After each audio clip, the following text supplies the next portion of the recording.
Yamunatiravanachari Yamunatiravanachari Jaya Radha Madhava Kunja Vihari Jaya Radha Kunja Vihari Hare Krishna Krishna Krishna Hare Hare Hare Rama Rama Rama Hare Hare Hare Krishna Krishna Krishna Hare Hare Hare Rama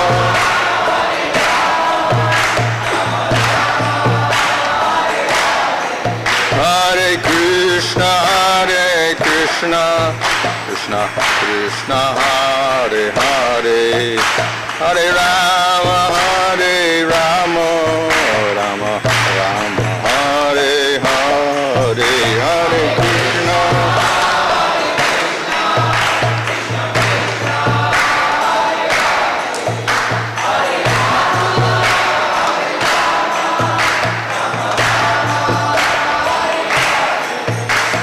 Prabhupada Jaya Prabhupada Jaya Prabhupada Jaya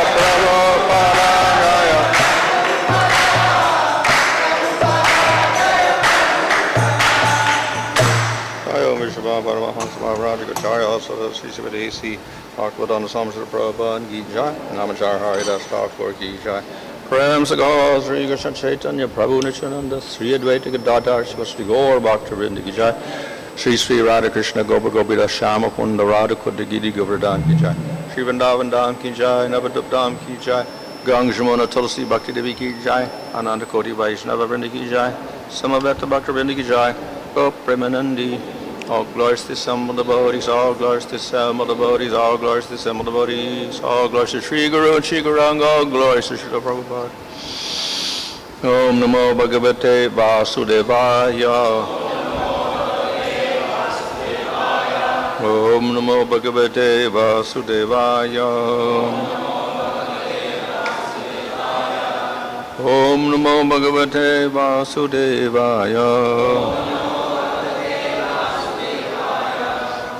Namo Om Vishnu Padaya Krishna Prastha Buddhade Srimati Bhaktivedanta Swami Niti Namane Namaste Saraswata Deve Gauravani Prachadane Nirvasesha Shunyavadi Pasatya Shatarane Sri Krishna Chaitanya Prabhu Nityananda Sri Advaita Gadadhar Shivasti Gaur Bhaktivinoda Hare Krishna Krishna Krishna Hare Hare Hare Rama Rama Hare Hare.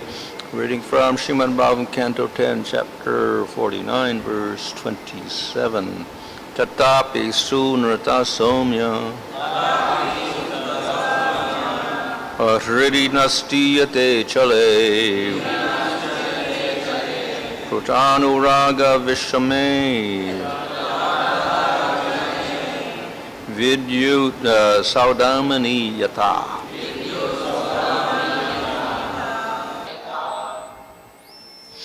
Tatapi, nevertheless, sunrta, pleasing words, somya, O gentle one, Hridi, in my heart, nastiyate, do not remain steady, chale, which is unsteady, putra, for my sons, anuraga, by affection, vishame, prejudiced, vidyut, lightning, sodamani, in a cloud, yata, as. Translation, even so, gentle Lakura, because my unsteady heart is prejudiced by affections for my sons, these pleasing words of yours cannot remain fixed there, just as lightning cannot remain fixed in a cloud. Who can defy the injunctions of the Supreme Lord, who has now descended in the Yadu dynasty to diminish the earth's burden? Purport. Naturally, we would like to ask Dhritarashtra, if you know all this, why don't you behave properly? Of course, this is exactly Dhritarashtra's point. He feels that since events have already been set in motion, he is helpless to change them. In fact, events have been set in motion by his attachment and sinful propensities, and therefore he should have taken responsibility for his own acts. Lord Krishna clearly states in the Bhagavad Gita, Nadate kasachit papam. The Supreme Lord does not accept responsibility for anyone's sinful activities. It is a dangerous policy to claim that we are acting improperly because of destiny or fate. We should take up Krishna consciousness seriously and create an auspicious future for ourselves and our associates. Finally, one may argue that after all, Dhritarashtra is involved in the Lord's pastimes since actually his eternal associate.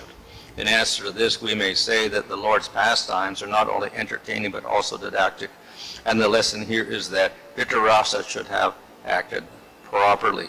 This is what the Lord wanted to teach.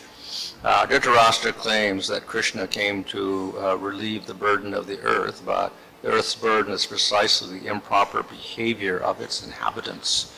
So let us take the lesson the Lord wants to teach here and be instructed for our benefit. I offer my obeisances to him, the Supreme Personality of Godhead, who creates this universe by the inconceivable activity of its material energy, and then distributes the various modes of nature by entering within the creation. From him, the meaning of those pastimes is unfathomable. Come both the entangling cycle of birth and death and the process of deliverance from it. Purport, when all is said and done, Dhritarashtra wasn't an ordinary person, but an associate of the Supreme Lord Krishna. Certainly, an ordinary person could not offer such a learned hymn to the Lord. Sukadeva Goswami said, having thus apprised himself of the king's attitude, Akrura, the descendant of Yadu, took permission from his well-wishing relatives and friends and returned to the capital of the Yadavas. Akrura reported to Lord Balaram and Lord Krishna how Dhritarashtra was behaving towards the Pandavas. Thus, O descendant of the Kurus, he fulfilled the purpose for which he had been sent. Thus end the purport of the humble servants of his divine grace, A.C. Bhaktivedanta Swami Prabhupada, the 10th canto, 49th chapter of Srimad Bhagavatam, entitled Akrura's Mission to Hastinapur. So, in this chapter, we've heard the words of Akrura, which were actually meant for the benefit of Dhritarashtra, and all very true. And here we have Dhritarashtra's reply. Very sweet words. Oh, gentle one. But I can't accept the words. They won't stay in my heart, because my heart is very fickle. Why? Because of Vishama. I have a prejudice for, I'm not Sama, I'm Vishama. I don't have equality in my heart. I have a favoritism for an attraction, anuraga, for my own sons. So therefore, if your words, they go in my ears and then just go away, like lightning strikes a cloud and then it disappears. So your words, very wise, very sweet, but very truthful, but I don't hear them. I won't act on them. So this is the way in which he answers Akrura. So rather disappointing. And then he goes on to praise Krishna. Oh, Krishna, Supreme Lord, Creator of the universe, etc., etc., etc. But he doesn't act. So even though these prayers are there, he's a wonderful prayer to Krishna, who's in control of the modes of material nature, etc., and offer a basis to him. He said, okay, the Lord makes karma, I'm under the law of karma, I'm doing this, so I can't do anything. So he completely misunderstands the Supreme Lord and the purpose of the Lord. Right? And he simply uses this as an excuse to carry out his sinful activities. Yeah? So in other words, put in this position of favoring his sons, he says, I cannot help it. It's my karma to do this. It's the karma that I will fight with the Pandavas, that I will suppress the Pandavas. So ultimately, he's blaming the Supreme Lord. Supreme Lord has allowed this to happen, so what can I do? So this is not actually the words of someone who truly believes in the Supreme Lord. It's actually an insult to the Supreme Lord. Because he's blaming the Supreme Lord ultimately for all of this. Whatever's happening in the Pandavas is because of you, Krishna. So as the purport has explained, Dhritarashtra does not take responsibility for his activities. And this is a major problem for the human being. It is not a problem for animals. They don't have any responsibility. They don't have to think, should I do this or should I do that? Or was it right to do this or right to do that or wrong to do that? Is this sinful or not sinful or whatever? Is this going to hurt another living entity? Animals don't have to think like that. And they don't get any karma also. So the tiger kills a deer or kills a human being, he doesn't get any karma for that. And nor does he think too much about it either, other than being hungry. So animals don't have this problem, but human beings have this problem. Adult human beings. And so they get karma. Just as in the state, we have laws. You follow the laws, you don't get punished. You disobey the laws, you get punished. So the laws are there in the scriptures. We follow the laws, we don't get bad karma. We don't follow the laws, then we get some punishment. So this, of course, is within this life itself. If we commit sinful activities against the laws of the country, then we get punished, and we have to suffer. And who's responsible for the activity? It's us. We cannot blame the state and say, oh, I was not responsible for doing this. I was not responsible for stealing. We can't blame another person. I don't think that argument is ever given in court when somebody does a sinful activity. They can't blame another person.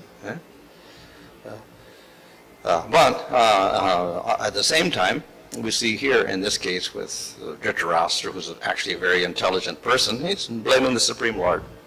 And similarly, people will also blame the Supreme Lord. In the sense that they say, I couldn't help it. I was just impelled by my nature or whatever to do this. So the law of karma is there to make us responsible, not to give an excuse and say, oh, it was the law of karma that made me do this. So what the law of karma does is simply produce conditions for us by which we're born into this world, and throughout our life we have to endure certain circumstances. But it does not decide what activities we do in this lifetime. That's our decision in those certain circumstances. And we may be influenced one way or another by the circumstances, etc., but nevertheless we have a choice. And if we choose the path of dharma, fine, we don't suffer and we don't get bad karma. If we follow the path of adharma, then we do sinful activities, then in future lives we have to suffer, or maybe even in this life. So therefore we have a responsibility in our choices. We cannot blame it upon other persons, or we cannot blame it upon government, we cannot blame it on circumstances, and we cannot blame it on Supreme Lord. Of course, there's so many factors in doing an action. The environment, the influence of other persons, parents, upbringing, so many things are there. Nevertheless, as an adult, then we have to bear the result. If we're not in that mature state, then of course there are exceptions. So children don't get the same punishment. Just like in court, a child commits a crime, doesn't get the punishment of an adult. Because he's not so responsible for his activities. So, and it's the adult person who should be mature enough to understand what is right and wrong, scriptural injunctions, etc., or the laws of the state. He's the one that gets the punishment. He gets the karma. That person gets the karma. Huh? Huh? And even though we may plead, because of this and because of that, I did this, still, the punishment is there. It may be somewhat mitigated by certain circumstances, definitely. So many people may commit the same crime, but they get different punishments because the circumstances are different. And therefore, somewhat, the punishment may be less because of that as well. So similarly with the law of karma, very, very complicated. They're very difficult to decide in some cases what the punishment should be. But Yamaraj decides all of that. And his court is a little more complex than ours. He has more intelligence. He has more information available. He can see the people cheating and hiding evidence and whatever like this. So nobody can hide from the law of karma. Everything is there. It said, the night and the day, the sun and the moon, the elements, everything is witness to all of your activities, so that whatever you do is there. So Yamaraj has all of the truth available, and based on that, then he makes a decision. Okay, what's your suffering in hell? What's your next body? What's your circumstances of your next life, etc., based upon the total of everything. So it's rather complex, but we also have a whole system and a very intelligent person there, Yamaraj, to decide all of this. And unlike our courts in the countries, not liable to bribery, corruption, faulty evidence, etc. Those faults aren't there. Of course, they said they sometimes make a little mistake or whatever, as we see with, what's his name, Mandavya Muni. He cursed Yamaraj. He said, you made a mistake because as a child I pierced an insect, and now later on I had to suffer by getting pierced by spears from some soldiers. That's a mistake. You shouldn't do that because I was a child. And so he cursed Yamaraj for that. And then Yamaraj became Vidura. Like that, there's some mistakes may be made also, but in general, less likely that there are mistakes with the law of karma. So, in other words, the human being cannot blame anyone, including God, for his activities that he does. He does the activity, he gets the result in terms of karma. There's one story that was told, two twins. And so twins are born at the same time, almost the same time, whatever. So basically they have the same charts, astrology charts, so therefore they have similar karmas in terms of things in life. But as well as that, we do have what happens in this lifetime. That's also affects your what you do in this lifetime. Not only your karma, and because of that everything is fixed. So twins born. And they were very similar also in many ways, and both raised by the same parents and all this, whatever. But end result when they were adults is quite different. One ended up as, in jail, a criminal. The other one became very successful in life and went to university, got a degree, started a business, became very prosperous and whatever. Like that was an ideal citizen. So how did the same karmas more or less in terms of astrology and everything ended out completely opposite? How is it possible? So some journalist, I think, got a little curious in how these two twins ended up in opposite ways. So he interviewed them separately. So he interviewed the successful man, and then they said, yes, we grew up together. We were, raised in the same way. It was actually a very bad thing. Parents were terrible, whatever like that, didn't raise us properly. Neighborhood was very criminal, everything. It's a pretty hopeless situation. Parents were useless. My father was a drunkard, whatever like this, and didn't take care of us. Mother couldn't do anything. So they had a very miserable childhood, both of them. So then he said, well, at a certain point of time, I said, this is a hopeless situation, and I can't depend on my parents to do anything. So I'll have to do something. So then when he was old enough, he went out and got a job, and he earned money. Then he saved enough money, and he went to university, got a degree, and then he graduated. Okay, so I thought the situation was so bad that I had to take some action and do something. So that was the result. So then he went to the prison, and he interviewed the other man, the brother, twin brother. And he said, well, tell your story, why you're like this. You're very similar to your brother, but very opposite results. And I said, yeah. And he gave the same story. We were raised like this, a very bad situation. Father drunkard, this is bad neighborhood, all of this. I said, what could I do? I was helpless. Everyone in the house was like so bad, and the neighbors were so bad, the environment was so bad. Don't blame me. But I turned out like this. So I said, this is the person that blames everybody else. Blames the father, blames the mother, blames the neighborhood, blames the school, blames everything else, blame the government, whatever. I couldn't do anything. Yeah? So both persons, twins, similar natures, but they responded differently to the same situation. And one took responsibility, did something about it, I can't do anything. And just got influenced by the modes of nature and the environment and this and that. And didn't operate with his responsibility.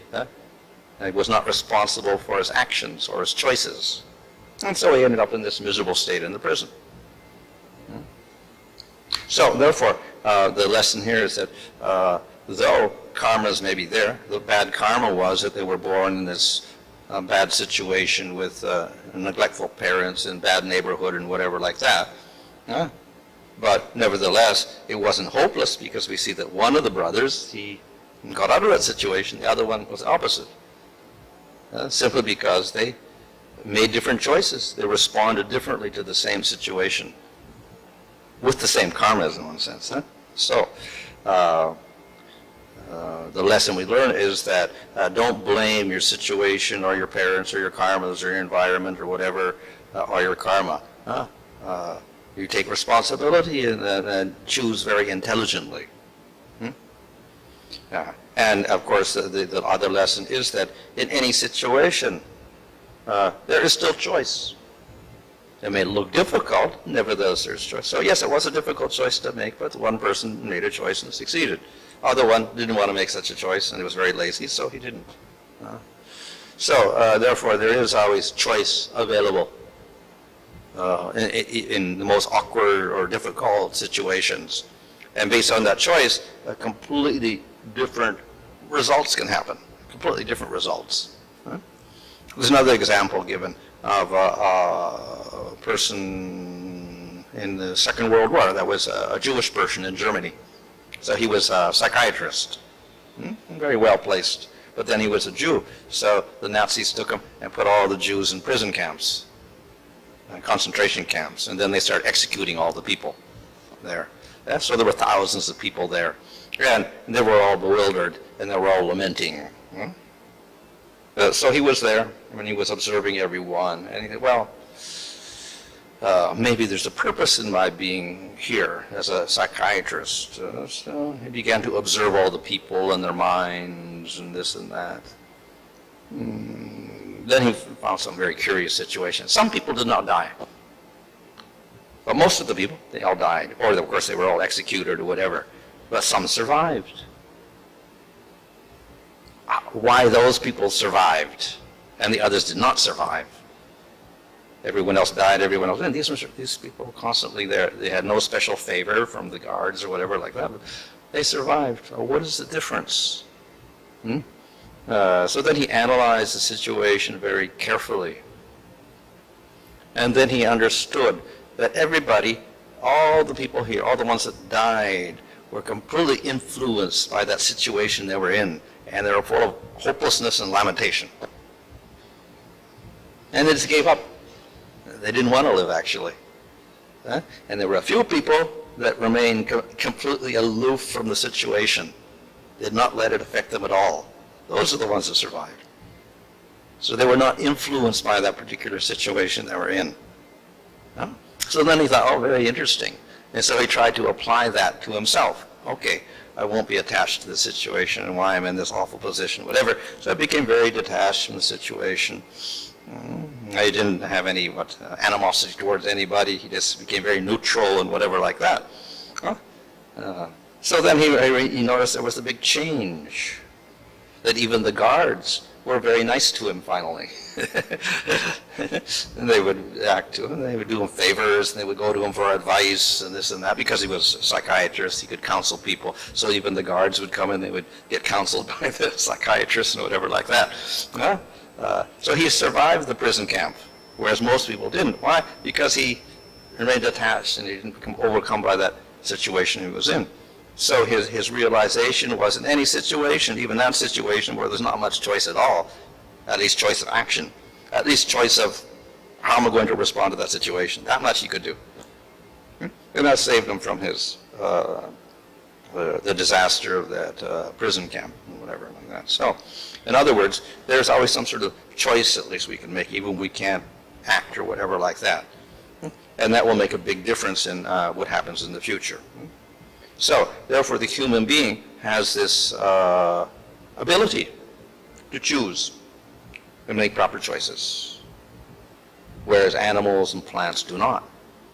But if we don't take advantage of that, then we end up wasting our life. And that's exactly what Dhritarashtra is doing, not making any choice. Useless. Yes, Supreme Lord, very nice, controller of everything, but I'm in this situation by the law of karma produced by the Supreme Lord. So what can I do? Yes, it is wrong, as Akrura says, to favor your sons over the Pandavas, but what can I do? I have attraction for my sons. So your words, I cannot listen to your words.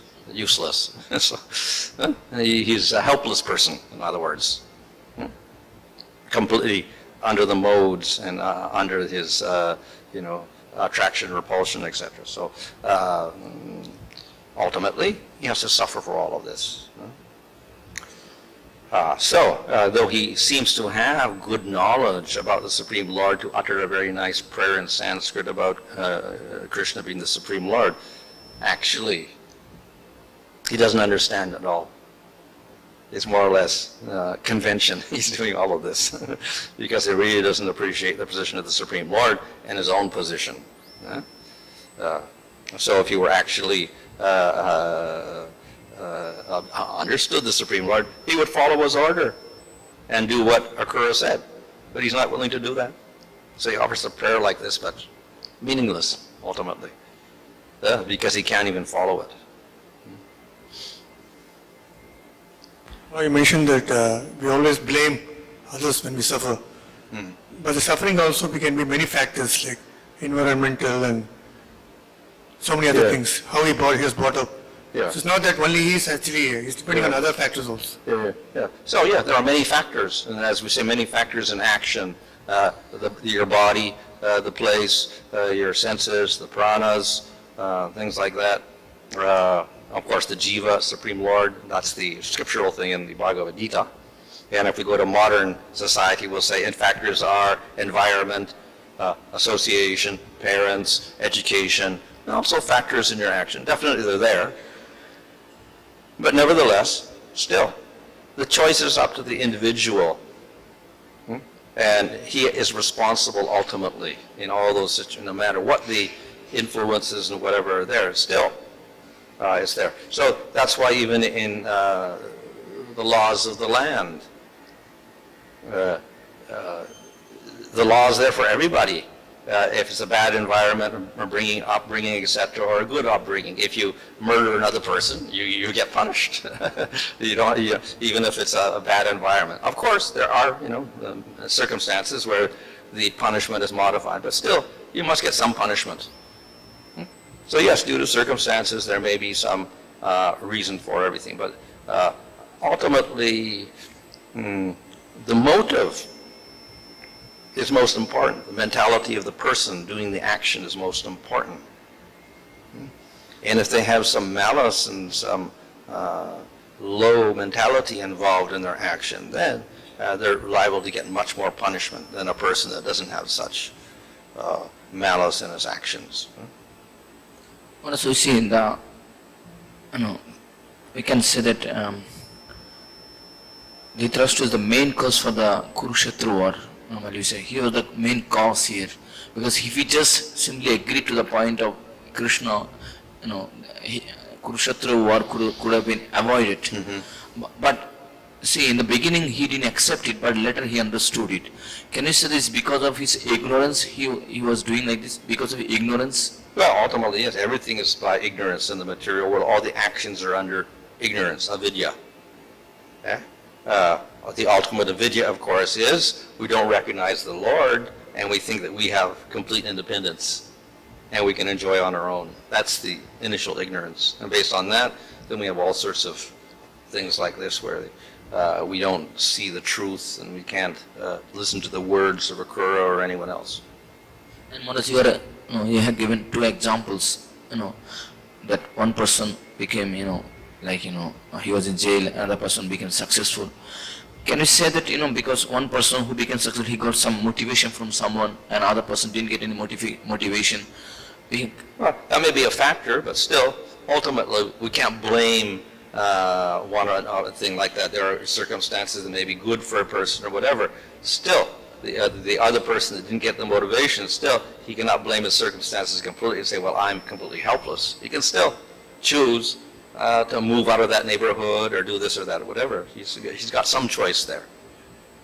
See, in the beginning, normally when someone is a problem, normally that person needs some motivation from other person. Sure, definitely. Because others, even... So association is very, very important.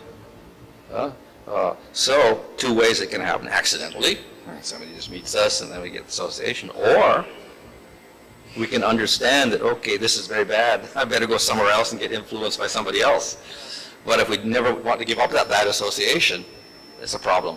But sometimes, out of ignorance... And even if someone comes and gives us a good counsel, if our association is very bad, we will not listen. And sometimes, although he understands, sometimes it's difficult to understand also that, that my association is very bad. It's difficult to understand sometimes. Yeah, but as an adult, we do have to have some intelligence. If we don't, then we're most tamasic, and we're helpless. And then next lifetime, no longer human being, because we don't want to think. So we're so tamasic that we can't even do basic things. Then we don't deserve to be human being. So we become animal next lifetime. Then we don't have to choose anything. So the question might come, see, Dhritarashtra, although Of course, in the Varnashram system, there's a little bit of a, we call it system. So if you are unintelligent, that's Sudra, you're not given many choices. But your maintenance is supplied. So you don't have to worry. So you have a few choices, but nevertheless, everything else is taken care of. So there's less pressure on you. And you don't have to think too much, and you don't have to commit adharma to do anything. Because you're living, okay, comfortably, and that's what a Sudra wants. So he gets his food, gets his shelter, gets his family, so he's content. But when we don't have the system, it's much more difficult for people with less intelligence. Much, much less, more difficult. If we accept that, Dhritarashtra, Dhritarashtra was in ignorance, then if someone, when someone is in ignorance, how can he appreciate the Lord? It's difficult for him to appreciate the Lord, but he is appreciating He is the Supreme Lord, because he is the everything, because of him everything is happening, he is the cause for all the causes. Yeah. He appreciates. So question is that if someone is in ignorance, how can he accept this kind of statement? How can he appreciate the Krishna? Actually, he doesn't, I'm saying. He says the words, but actually, he's not willing to follow. If he is the Supreme Lord, he should follow him, but he doesn't. He ignores the instructions of Akura, which are the instructions of Krishna. So actually, his words are false words. But appreciating is an acceptance, current. Huh? Appreciating Krishna as the Supreme Lord. Nominally, in words, not in action. So actually doesn't really appreciate. We can say it's out of politeness. I also accept, I appreciate your nice words, but I don't want to accept them. So nice words, but what's the use of nice words if you don't follow them? So nice words for Krishna also, but I'm not going to follow this advice also.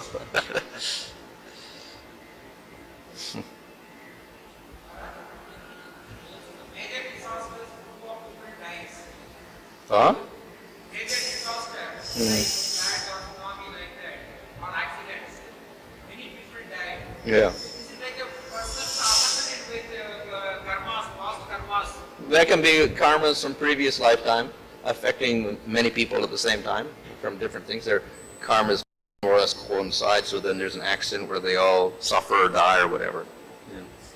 So in that, even why some people are escaping from the death in that accidents, that means they are not having that karmas. They would have better karma, yeah.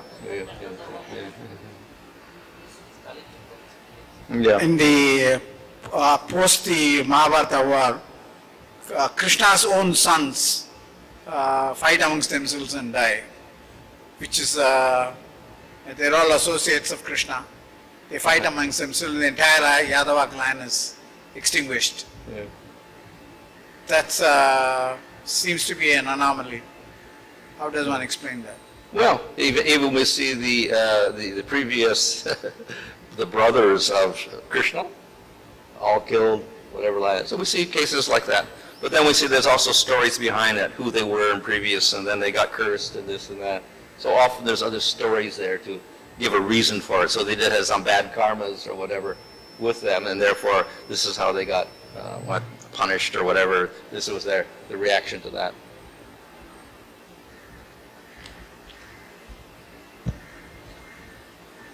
Maharaj, it is stated that Nitya Suddha Krishna Prema is there in everyone's heart. Huh? Nitya Suddha Krishna Prema, love of Krishna, pure love of Krishna is there. And the living entity has 78% of the qualities of Krishna in his pure state. So how is that this living entity commits so many sins? Is it not impelled by Maya, or is it not forced in some situations? Yeah. So Nitya Siddha Krishna Prem means that prema itself is eternal. But it doesn't mean that Jiva has prema now, obviously. So, but it's internally there in the heart. It's No. covered. Well, if it is, then it's there. If it's there, it's there. If it's not there, it's not there. One or the other. If it's already there, then you would have prema.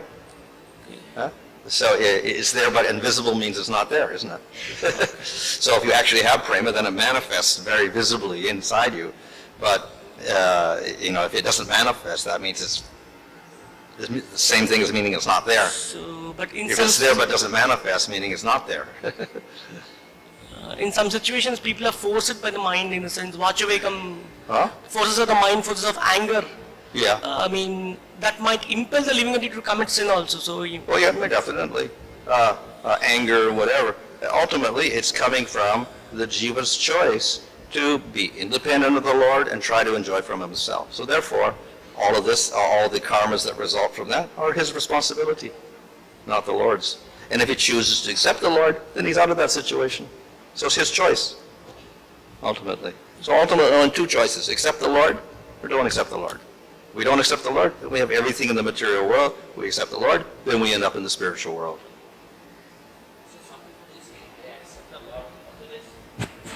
Some people they accept the Lord and sometimes sometimes they neglect the instruction of the Lord also. Sometimes they Well, neglect. yeah, so superficially, as here with Dhritarashtra, oh yeah, very nice Supreme Lord, don't follow your instructions. So then it's not real acceptance. In other words, no Shraddha is there, real Shraddha. So Shraddha means that the Atma itself, or the Jiva, has an inclination to accept the Lord. Nothing here in Dhritarashtra. Even he couldn't even accept the Jnana section. At least be detached from material world because it's so temporary and whatever. Even that he couldn't accept.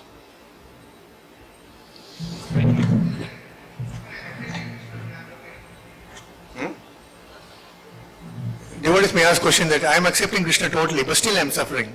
Yeah. Yeah. So, but of course the devotee is in a special case because unless he's we call a karma Mr. Bhakta, then he's expecting the Lord should do this and I will do my devotional activities. But in Uttama Bhakti, we don't expect that. So he continues to do his activities in spite of circumstances, suffering, etc. And through that, he gets the mercy of the Lord. And eventually, of course, then he ends up in the spiritual world.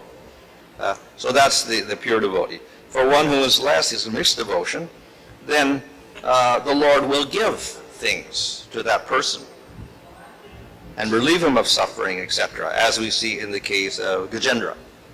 That's the typical case. of a person suffering, and he goes to the Lord. And what did the Lord do? He rescued him.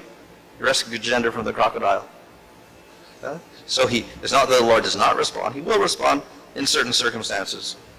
But depending on the devotion and the devotee, then he may respond differently to different persons. And he may even do the opposite. Instead of taking away suffering, he may give suffering also. As in the case of like the Pandavas, or whatever like that, for certain pastimes or certain reasons. But the devotees don't mind that. So, according to the devotee, the Lord will respond differently. Maharaj, in Ramayana, Lord Ram killed Bali Maharaj secretly. So at the end of the Ramayana Lila, Lord Ram told, Lord Ram told to his son that you will kill me in the Dwapara Yuga, means Lord Krishna, so as a hunter. So it seems like Lord is coming under the laws of karma. So how to understand? Yeah, there's apparent laws of karma operating, but actually we know the Lord is not subject to the laws of karma. It's only by His will that He will do that, to make an appearance of karma. That's all, appearance. So it's just to show the, just to show the, give us the lesson that Lord also come, will also come under the laws of karma. What's that? It's just to give us the lesson that... Not to give us the lesson, to give materialists the lesson. Okay. So materialists won't believe in the Lord, that's what. But for the devotee understands, it's only a covering, and it's not actually the truth. The Lord makes this arrangement to fool people, as He did, as it is explained actually in the Bhagavatam, that the Lord disappeared by getting shot in the foot by a hunter. And in this way, materialists can think that the Lord died according to karma, etc., by a curse, etc., but actually not true. It's the Lord that made that arrangement. It's not that He was forced to do because of karma. So it's for the materialists to hide the real identity of the Supreme Lord. There are different statements regarding Yudhishthira Maharaj and Panchapandava's disappearance. Bhagavatam says something, Mahabharata says something else. I don't know how to reconcile this. Well, whatever is contrary to the Bhagavatam, then we accept the Bhagavatam over anything else. And sometimes it's attributed to different days of Brahma. The Leela may be slightly different. ग्रंथराज Shri Shrimad Bhagavatam की